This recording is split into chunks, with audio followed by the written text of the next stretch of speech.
Hello friends, ஒரு wire கூடையோட measurement சொல்ல போகிறேன். ஒயர் கூடைக்கு 3 கலர் எடுத்துருக்கிறேன்.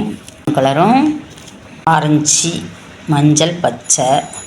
டார்க் பச்சையில் பார்டர் கொடுத்துருக்குது.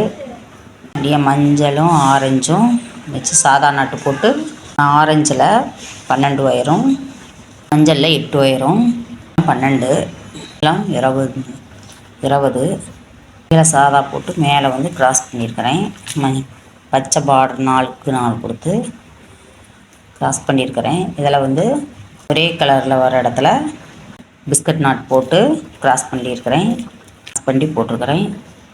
இதனுடைய அளவு 7.5 அடி வச்சு 7.5 அடி கட் பண்ணி போடணும். பிடிச்சிருந்தா நான் போட்டு முடிக்கலை, போட்டுக்கிட்டுருக்கிறேன். பிடிச்சிருந்தா லைக் பண்ணுங்கள், ஷேர் பண்ணுங்கள்.